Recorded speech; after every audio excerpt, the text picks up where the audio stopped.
Today I'm going to walk you through trying to save these steering stem bearings. Come to this bike a few days now, even overnight. As you can see, well, take my word for it, it feels notchy when you go to move it for the first time. The bearings are corroded in there, and hopefully I can re-grease and salvage them so I don't have to buy new ones just yet. And to do this properly, I'm going to do both sets of bearings. So if you're not familiar, there's one bearing riding up top in here and the other one sits kind of down at the base of the lower triple clamp. So I'm going to slide the forks out of the tubes, take the fender off, what else?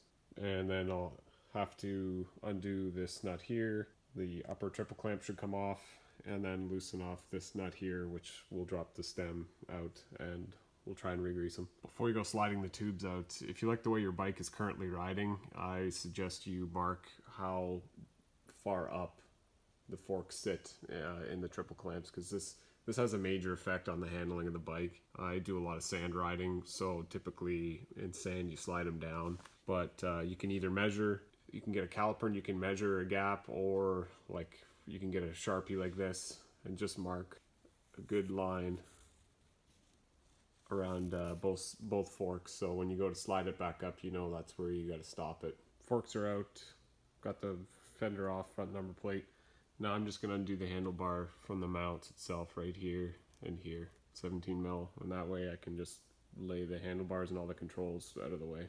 Got the bars off, and now here's a better idea of what I'm dealing with here. You can even listen to it. Shouldn't be notchy, should move smoothly.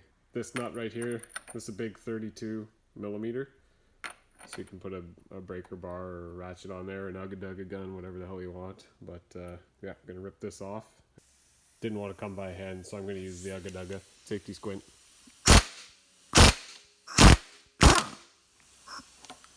Just like that. Getting this guy off here usually requires a tool, something like this. This is a shock preload adjuster, and it's too wide to fit in there, so I can't use this, so I'm going to use the old tried and true, just a screwdriver or a punch and a hammer, and just knocking it loose that way. Once you have that nut off, the bottom clamp along with the post will slip right out of the steering neck along with the lower bearing, and then we'll just come back and pick up the upper bearing right after. Here's the condition of the lower one. Kind of looks like ass now. And as expected, here's my top one. This one's clearly the issue. Look at the rust.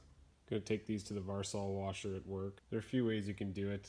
I just don't have enough brake cleaner and degreaser at my house to get rid of the old grease. So I'm gonna take it to the parts washer at work and get everything cleaned up there so we can have a closer look.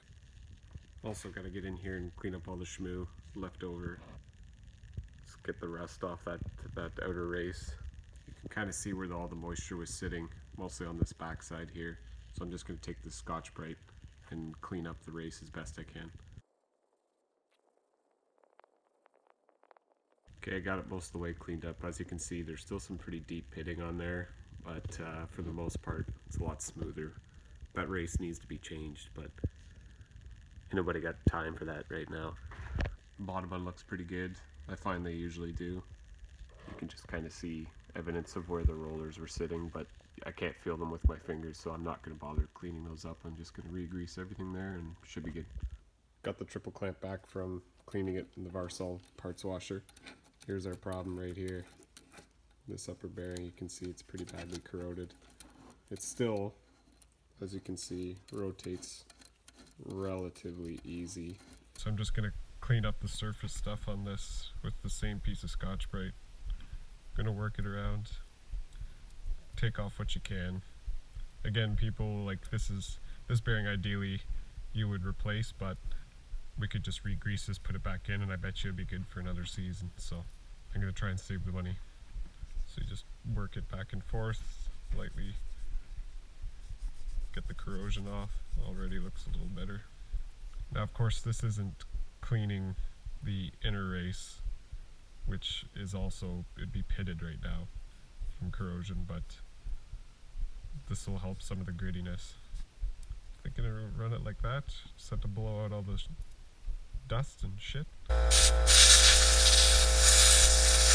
show you how to properly grease one of these bearings. Just pump a big ball into your hand. It doesn't really matter what side you start on. I'm going to go on the big end. And you just want to scrape like this until you see grease come out the other side. That way you know it's packed full. You don't want to just rub it around the outside of the cage and roll it around, because that's not packing a bearing. And you'll start to see it push out the top. See it start to come through there? And you don't want to spin the bearing at this point. Otherwise you'll lose track of what's packed and what's not. There. Now we're all the way through. And then you can kind of smooth it out through here. Fill it in as best you can. Clean off the excess. And then I'm just going to go put some on the outer race.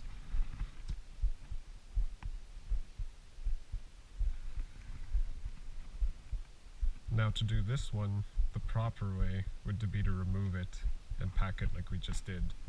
But I know a lot of you don't have a press like I do, shop press, because you can press this tube out, this bearing comes off no problem.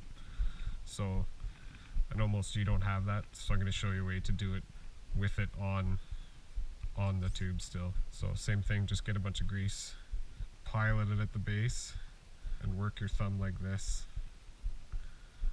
and it should start to fill.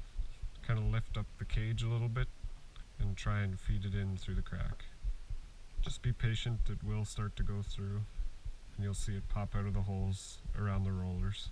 Just pull it back, push in, pull it back, push it in. It may feel like you're just not doing anything, but there is grease going in there. There, I think we got her. Yeah, it should be pretty stiff to move. That way you know it's well packed. And now let's wipe off the mess that we made. Alright, let's fire this thing back on the bike. Cup side down. Just give it a little roll and a push, get everything seated. Works for assembly, in case you don't have them. But I don't have the tool to properly do this nut here. So I'm going to do it as best as I can. But they want you to tighten it up to 27 foot-pounds to just seat the bearings, then you loosen it off a turn, and then re-tighten it to just 5.1. For that one, I'm going to have to use a calibrated hammer and punch, because I have no way of torquing that. And then the top nut, that sucker's as tight as your lug nuts on your car at 105 foot-pounds. That one we can do. 27 foot-pounds coming right up. I'm not hitting it that hard yet, so kind of just going to go till it completely bottoms. Give it a bit of a feel. See, that's pretty tight, and it's not moving this anymore. Okay, so now let's back it off. I want one full turn. But I'm just going to go 3/4, so it's pretty loose there. And then let's go back 5 foot-pounds. Oh yeah, click right there, 5 foot-pounds. Should work. Should clean the top of this off. This thing attracts dirt like no other. So if you got grease here, the dirt just sticks to it. Same thing on the bottom too. If you didn't get all the excess, now's a good time to do it. Okay, here's the washer.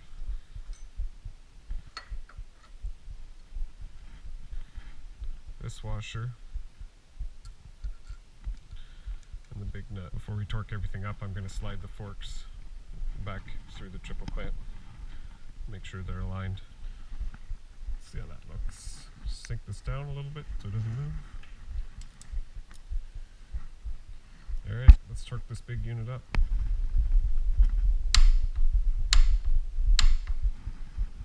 And at this stage you just put everything back the way you took it off. Already I can tell you it feels a lot better. These should last me the rest of the season. I'm thinking over the winter, I better change those bearings. Ground check serviceable. Just make sure your fork heights, remember we marked them beforehand. Mine, I wipe mine off. I use a caliper because it's a little more precise, but make sure your fork heights are equal before you clamp her down. And the fork tube pinch bolts on the YZ, I mean it's going to be different every bike, but 15 foot-pounds is about right for most full-size motocross bikes. But this is a pretty critical one to torque, because if you go too tight, you're going to distort your tube, and too loose, obviously, if it was way loose, you might have your forks blow up through the triple clamps, like it will pinch them hard enough. So make sure you torque these properly. They even want the upper clamps torqued first please be safe and just properly torque that one. Don't be an idiot like me and get to the stage and realize you've trapped all the cables that harness on the wrong side of the triple clamp. Besides the bobble at the end there, having to reroute all the controls properly. Idiot. Yeah, we got her back together here and much better. I don't feel anything, I don't hear anything, and yeah, that's all there is to her, guys. If there's any questions, feel free to let me know. Any other suggestions on what you want to know how to do, let me know. And yeah, till next time, have a good one.